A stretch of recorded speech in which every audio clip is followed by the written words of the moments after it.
بسم اللہ والحمد للہ والصلاۃ والسلام علی رسول اللہ اما بعد۔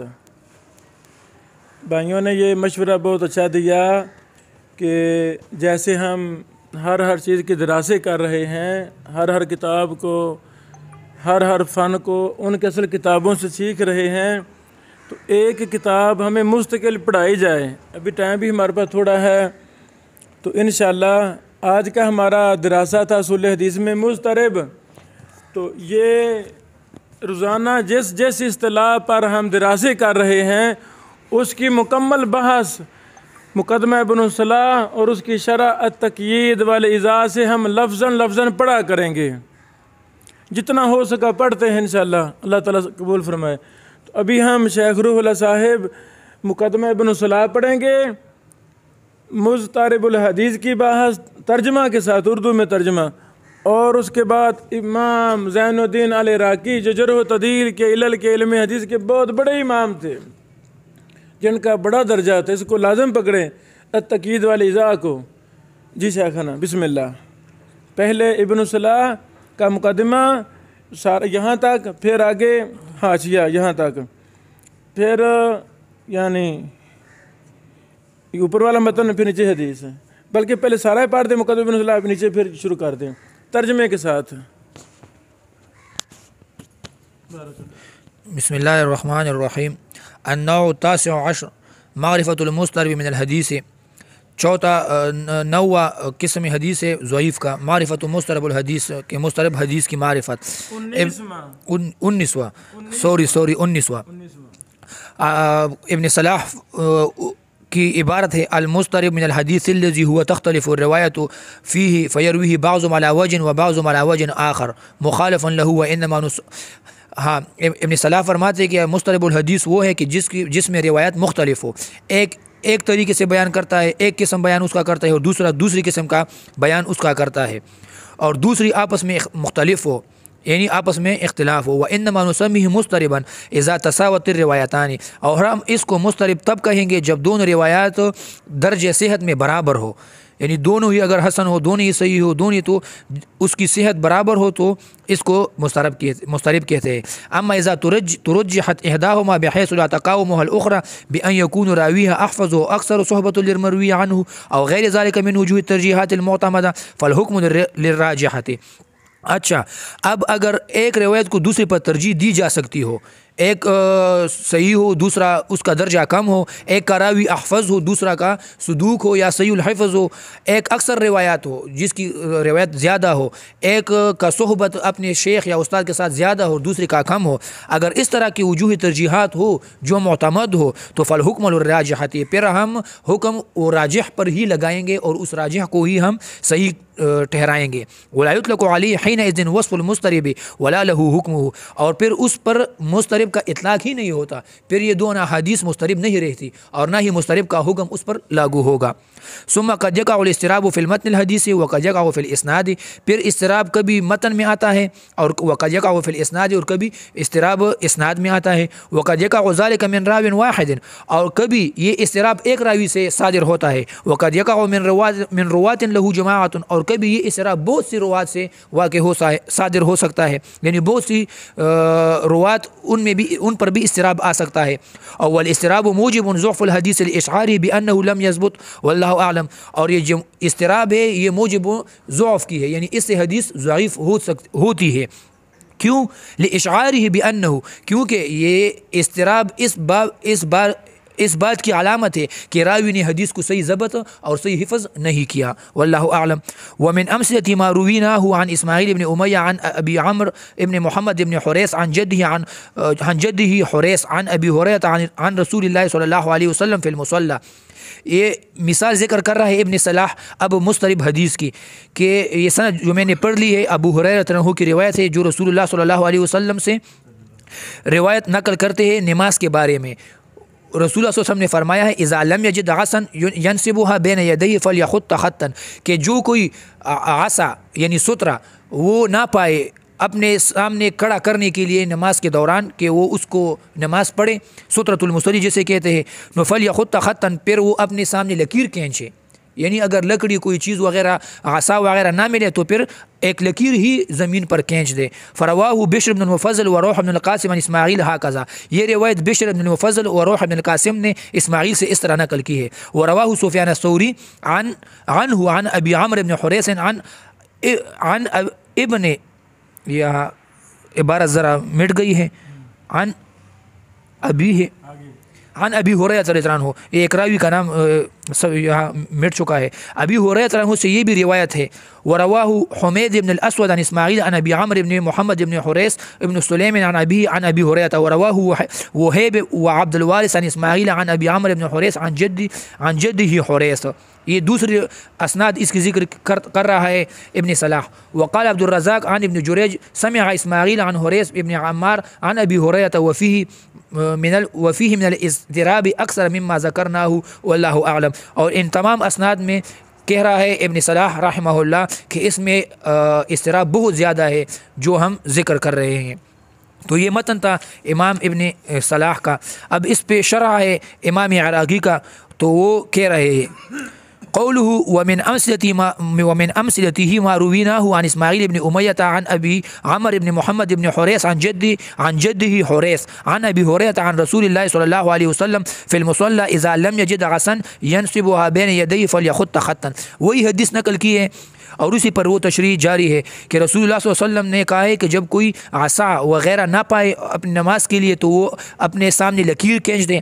تو اس کی وہ وضاحت کر رہا ہے. فرواہ بشر بن فضل و روح بن القاسم عن اسماعیل ہاکذا ورواہ سفیان الثوری عنہ عن ابی عمرو بن حریث عن ابی ہریرہ. یہ ایک دوسری اس کی سند ذکر کر رہا ہے. ورواہ حمید بن الاسود عن اسماعیل عن ابی عمرو بن محمد بن حریث ابن سلیم عن ابی ہریرہ. یہ ایک اور سند نقل کی ہے.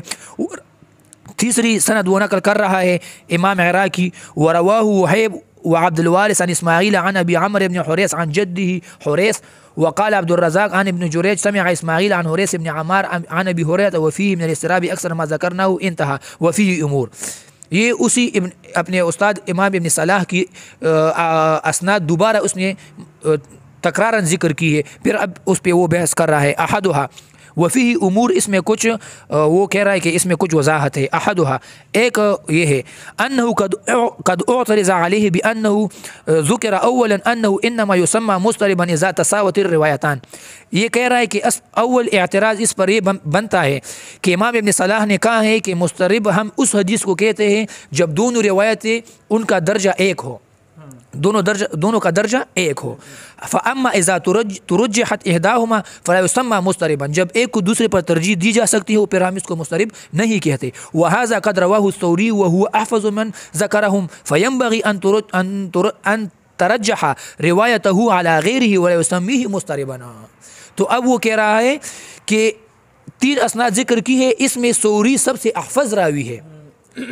تو پھر امام ابن صلاح کے قول کے مطابق ثوری کی اس روایت کو ترجیح دینی چاہیے دوسری روایات پر، اور اس کو پھر مضطرب نہیں کہنا چاہیے. تو یہ پہلا نقد کیا ہے. وَأَيْضًا فَإِنَّ الْحَاكِمَ وَغَيْرَهُ صَحَّحُ الْحَدِيثَ مذکور. اور دوسرا نقطہ یہ کہا ہے کہ اس حدیث کو حاکم وغیرہ نے حدیث صحیح میں مذکور بھی کیا ہے، یعنی اس حدیث کو وہ صحیح بھی مانتے ہیں. والجواب، تو پھر اب وہ اسی کا جواب بھی کر رہا ہے. ان الوجوه التي يرجح بها متعارضة في هذا الحديث فسفيان الثوري وان كان احفظ من سماه المصنف فانه انفرد بقوله عن ابي عمرو بن حريث عن ابيه. کہہ رہا ہے کہ اگرچہ امام سفیان الثوری وہ احفظ ہے، مصنف کے نزد وہ احفظ راوی ہے، اور فإن انفرد بقوله فإنه انفرد بقوله، لیکن امام ثوری نے تفرد کیا ہے اس قول پہ کہ انہوں نے عن ابی عمرو بن حریث عن ابیہ کہا ہے. عن ابی عمرو بن حریث عن ابیہ، اس لفظ پر سفیان ثوری نے وہ تفرد کیا ہے. واکثر الروات یقولون عن جدہ، یعنی اکثر روات وہ حریث عن ابیہ عن جدہ پڑھتے ہیں، اور سفیان ثوری عن حریث عن ابیہ پڑھ رہا ہے. وہم، تو یہ ایک وہم ہے. دوسری سند پہ وہ بحث کر رہا ہے. بشر بن المفضل و روح بن القاسم و وہیب بن خالد و عبد الوارث بن سعید و هؤلاء من ثقات البصرین و ائمتهم. کہ یہ بشر بن المفضل، روح بن القاسم، وہیب بن خالد و عبد الوارث بن سعید یہ تمام بصرہ کے ائمہ ہیں اور ثقات ہیں. ووافقهم على ذلك من حفاظ الکوفین سفیان بن عیینہ، اور ان کی موافقت سفیان ابن عیینہ نے بھی کیا ہے جو کوفہ کا حافظ تھا. وقولهم ارجح لوجہین احدهما الکسرہ، کہہ رہا ہے کہ امام ابن عیینہ کی روایت ان تمام سے ارجح ہے. ان کی اب وہ وجوہات بیان کر رہا ہے کہ احدہما الکسرہ، ایک یہ ہے کہ ان کی کثرت تعداد زیادہ ہے. والثانی ان اسماعیل ابن امیہ مکی وابن عیینہ کان مقیما بمکہ، کہہ رہا ہے کہ ان ماقبل روایت کی حدیث اس لیے وہ زیادہ معتمد ہے کہ اسماعیل ابن امیہ وہ مکی تھا، اصلاً ہی وہ مکہ کا رہنے والا تھا، اور سفیان ابن عیینہ کان مقیما بمکہ، وہ مکہ میں مقیم تھا، یعنی دوسری جگہ سے آ کر مکہ میں آباد ہو گیا تھا. ومما يرجح به كون الراوي عنه من أهل بلده وبكثرة الرواة أيضا، وخالف الكل عن ابن جريج وهو مكي أيضا ومولى آل خالد ابن سعید الأموي. تو اب وجہ ترجیح امام عراقی یہ بیان کر رہا ہے کہ ایک راوی اپنے بلد اپنے شہر کا ہو اور دوسرا کسی اور شہر سے آباد ہو کر آیا ہو، تو اپنے شہر کے رہنے والے راوی کی حدیث کو ہم ہی ترجیح دیں گے، کیونکہ وہ اپنے شہر کے روایات اور روات وہ اچھی طرح اور بہتر طریقے سے جانتا ہے. وہ اسماعیل ابن اور دوسرا وہ کہہ رہا ہے کہ وخالف الکل ابن جریج، ان تمام نے پھر ابن جریج کی مخالفت کی ہے، اور ابن جریج تو وہ مکی ایضاً، وہ بھی مکی تھا. لگا پتہ امام عراقی کون ہے؟ لگا پتہ یہ ہے امام عراقی. امام ابن صلاح جن مثالوں کو ذکر کر رہے ہیں ان ہر سندوں کے روات کی طبقہ بندی امام عراقی کر رہے ہیں. کہ پہلے میں کہا یہ سفیان ثوری یہ تو ارجح ہے اپنے طبقات میں سب سے، اس کو تو ہم راجح قرار دیں گے، حافظ ہے. اب کہہ رہے ہیں کہ یہ اپنے اہل مکہ، اپنے مکہ والے محدث سے بیان کر رہے ہیں، اس کی روایت کو راجح قرار دیں گے. سبحان اللہ. اسے کہتے ہیں قرائن و ترجیح، راجح قرار دینے کی قرائن دلائل شواہد. واضح؟ چل آگے. واسماعیل بن امیہ هو ابن عمر ابن سعید الأموي المذكور فيقتضي ذلك الترجيح روايته، فتعارضت حينئذ الوجوه المقتضية للترجيح، وانضم إلى ذلك جهالة الراوي الحديث هو شيخ إسماعيل بن أمية، فإنه لم يروي عنه فيما علمت غير إسماعيل بن أمية مع هذا الاختلاف في اسمه واسم أبيه، وهل يرويه عن أبيه أو عن جده أو هو نفسه عن أبي هريرة. وقد حكى أبو داود في سننه تضعيفه عن ابن عيينة فقال. اب وہ اس کی ترجیح بیان کر رہا ہے کہ اسماعیل ابن امیہ جو اس کا اصل نام ابن عمر ابن سعید الأموي ہے، تو اب اس کو ترجیح دینی چاہیے. تو وہ کہہ رہا ہے کہ نہیں، اس حدیث کی تشریح امام ابو داود نے اپنی سنن میں کیا ہے، اور اس نے اس کی تضعیف کی ہے اس روایت کو ابن عیینہ سے. فقال، تو امام ابو داود کہہ رہے ہیں قال سفیان لم نجد شيئا نشد به هذا الحديث ولم يجي الا من هذا الوجه. امام داود نے امام سفیان کا قول نقل کیا ہے کہ لم نجد شيئا نشد به، کہ ہم نے ایسی کوئی ترجیح نہیں پائی جس سے ہم اس روایت کو اس کی تشدید کر سکے اور اس کو وہ تقویت دے سکے. ولم يجي الا من هذا الوجه، اور یہ روایت دوسری کوئی کسی طرق سے نقل بھی نہیں ہوئی، یعنی یہ اسماعیل ابن امیہ کے طرق کے طریقے سے آنے سے یہ کوئی وجہ ترجیح نہیں بنتی، اور اس کے علاوہ کوئی دوسری طرق بھی اس حدیث کی نہیں ہے، تو لہٰذا یہ وجہ ترجیح یہ ضعیف ہے اور ہم اس کو اس وجہ سے ترجیح نہیں دے سکتے. وقد ضعفه ايضا الشافعی والبیہقی، اور اس حدیث کو امام شافعی اور امام بیہقی نے بھی ضعیف قرار دیا ہے. وقول من ضعفه اولى بالحق من تصحیح الحاکم له مع هذا الاضطراب والجہالة بالروایت واللہ اعلم. اور یہ کہہ رہے ہیں کہ جنہوں نے اس کو ضعیف کیا ہے یہ اولا اور حق ہے امام حاکم کی تصحیح سے، یعنی امام حاکم نے اس کو صحیح قرار دیا ہے، تو امام حاکم کی تصحیح سے ان باقی محدثین کی تضعیف وہ افضل ہے. کیوں؟ کیونکہ اس میں الاضطراب والجہالہ، اس میں اضطراب بھی ہے اور جہالت الراوی بھی ہے. واللہ اعلم. وقد ذکرہ النووی فی الخلاصۃ فی فصل ضعیف.